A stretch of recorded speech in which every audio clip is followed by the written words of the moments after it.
Hi అండి, అందరికీ నమస్కారం. Welcome back to my channel Sri Sai వంటిల్లు. ఈరోజు నేను మీకు simple, easy and quick breakfast recipe చూపించబోతున్నానండి. అదే వెజిటబుల్ రైస్ చీలాస్.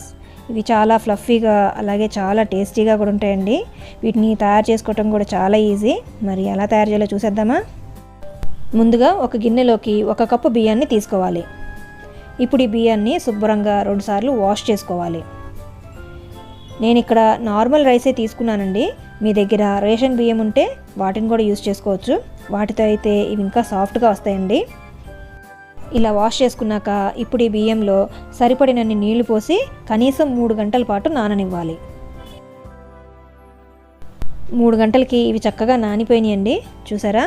ఇప్పుడు మరొక్కసారి ఈ బియ్యాన్ని వాష్ చేసుకుని నీళ్ళన్నీ వంపేసుకుని తీసుకుందాం. ఇలా నీళ్ళన్నీ వంపేసుకున్నాక ఇప్పుడు ఈ బియ్యాన్ని ఒక మిక్సీ జార్లోకి ట్రాన్స్ఫర్ చేసుకుందాం. ఆ తర్వాత 1/2 కప్పు పెరుగుని అలాగే ఉడికించిన బంగాళదుంపల్ని 3టిని దీంట్లోకి యాడ్ చేసుకోవాలి. బంగాళదుంపల్ని ఇలా పీసెస్గా చేసి దీంట్లో వేసి గ్రైండ్ చేసుకోవాలి.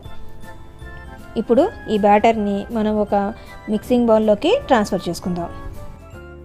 ఇప్పుడు దీంట్లోకి 2 టేబుల్ స్పూన్ల బొంబాయి రవ్వని, రుచికి సరిపడినంత ఉప్పుని, అలాగే కట్ చేసిన పచ్చిమిర్చి 2, కట్ చేసుకున్న ఉల్లిపాయ 1, కట్ చేసుకున్న క్యాప్సికమ్ 1, సన్నగా తరిగిన క్యారెట్ 1 వేసుకోవాలి. అలాగే కట్ చేసుకున్న టొమాటో 1, సన్నగా తరిగిన అల్లం 1/2 టీ స్పూన్, సన్నగా తరిగిన కొత్తిమీరని వేసుకోవాలి.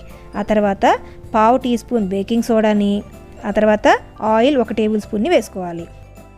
ఇప్పుడు ఇవన్నీ ఈ పిండిలో కలిసేలాగా బాగా కలుపుకోవాలి. ఇలా కలుపుకున్నాక ఒకసారి ఉప్పుని సరిచూసుకోవాలి. నాకు ఇక్కడ ఇంకొద్దిగా ఉప్పు పట్టిందండి. ఇప్పుడు ఈ ఉప్పు దీంట్లో కలిసేలాగా బాగా కలుపుకోవాలి.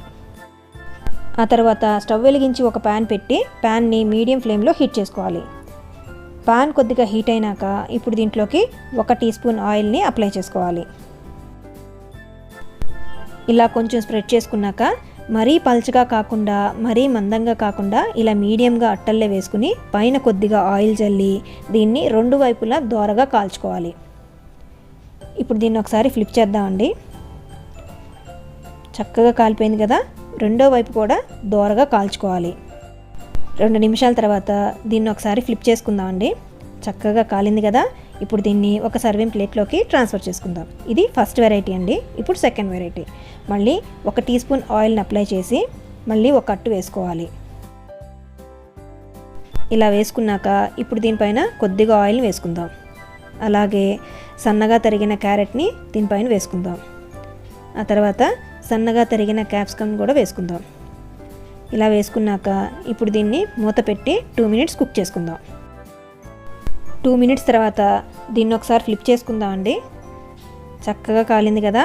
ఇప్పుడు బ్యాక్ సైడ్ కూడా ఇలాగే కాల్చుకోవాలి. ఇప్పుడు మూత పెట్టి మరొక 2 మినిట్స్ కుక్ చేసుకుందాం.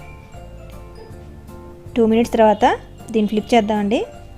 చక్కగా కాలిపోయింది కదా. ఇప్పుడు దీన్ని మనం ఒక సర్వింగ్ ప్లేట్లోకి ట్రాన్స్ఫర్ చేసుకుందాం. ఇప్పుడు మళ్ళీ 1 టీ స్పూన్ ఆయిల్ని అప్లై చేసి మరొక అట్టుని వేసుకోవాలి. ఇలా వేసుకున్నాక ఇప్పుడు దీనిపైన కొద్దిగా ఆయిల్ వేసి మూత పెట్టి 2 మినిట్స్ కుక్ చేసుకోవాలి. 2 మినిట్స్ తర్వాత దీన్ని ఒకసారి ఫ్లిప్ చేద్దామండి. చక్కగా కాలింది కదా. ఇప్పుడు మళ్ళీ మూత పెట్టి 2 మినిట్స్ కుక్ చేసుకోవాలి. 2 నిమిషాల తర్వాత మూత తీసి దీన్ని ఒకసారి ఫ్లిప్ చేసుకుందామండి. చక్కగా కాలింది కదా. ఇప్పుడు దీనిపైన గ్రేట్ చేసిన చీజ్ని స్ప్రెడ్ చేసుకుందాం. చాలా బాగుంటుందండి. ఇలా స్ప్రెడ్ చేసుకున్నాక ఇప్పుడు మూత పెట్టి చీజ్ మెల్ట్ అయ్యేంత వరకు దీన్ని కుక్ చేసుకుంటే సరిపోతుంది. చీజ్ మెల్ట్ అయిపోయింది కదా. ఇప్పుడు దీన్ని మనం ఒక సర్వింగ్ ప్లేట్లోకి ట్రాన్స్ఫర్ చేసుకుందాం. ఇప్పుడు 4th వెరైటీ అండి. మళ్ళీ 1 టీ స్పూన్ ఆయిల్ని అప్లై చేసి మరొక అట్టును వేసుకోవాలి. ఇప్పుడు దీనిపైన కొద్దిగా ఆయిల్ని అప్లై చేసి మూత పెట్టి 2 మినిట్స్ కుక్ చేసుకోవాలి. 2 మినిట్స్ తర్వాత దీన్ని ఒకసారి ఫ్లిప్ చేసుకుందాం అండి.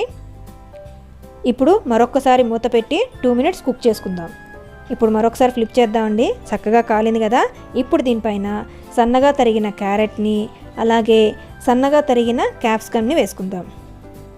ఆ తర్వాత ఇప్పుడు గ్రేట్ చేసిన చీజ్ని పైన స్ప్రెడ్ చేసుకుందాం.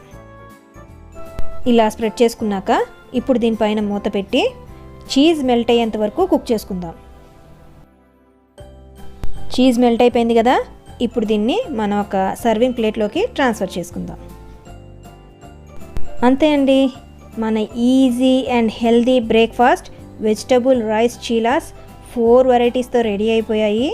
వీటిని ఇలానే కాకుండా మీరు వీటిపైన పన్నీర్ని గ్రేట్ చేసి వేసుకోవచ్చు, మష్రూమ్స్ వేసుకోవచ్చు, లేదంటే గరం మసాలా వేసుకోవచ్చు, పావు బజ్జీ మసాలా వేసుకోవచ్చు, చాట్ మసాలా కూడా వేసుకోవచ్చు అండి. చాలా బాగుంటాయి. వీటిని వెజిటబుల్ ప్యాన్ కేక్స్ అని కూడా అంటారండి. మరి మనం వీటిని చాలా ఈజీగా తయారు చేస్తున్నాం కదా. అలాగే ఇవి చాలా సాఫ్ట్గా ఫ్లఫీగా కూడా వచ్చాయండి. మనం రవ్వని యూజ్ చేసాం కాబట్టి ఎడ్జెస్ కొంచెం క్రిస్పీగా వచ్చాయండి. చూడండి ఎంత సాఫ్ట్గా ఎంత స్పంజీగా వచ్చాయో. ఇవి చాలా టేస్టీగా కూడా వచ్చాయండి. మరి మీకు కనుక ఈ రెసిపీ నచ్చినట్టయితే మీరు కూడా మీ ఇంట్లో ట్రై చేసి మీకు ఎలా కుదిరిందో అలాగే మీకు ఏ వెరైటీ నచ్చిందో నాకు కామెంట్స్లో షేర్ చేయండి. Thanks for watching. మీకు కనుక ఈ వీడియో నచ్చినట్టయితే లైక్ చేయండి, షేర్ చేయండి, నా ఛానల్ని తప్పకుండా సబ్స్క్రైబ్ చేయండి, అలాగే పక్కనున్న బెల్ ఐకాన్ని హిట్ చేయండి.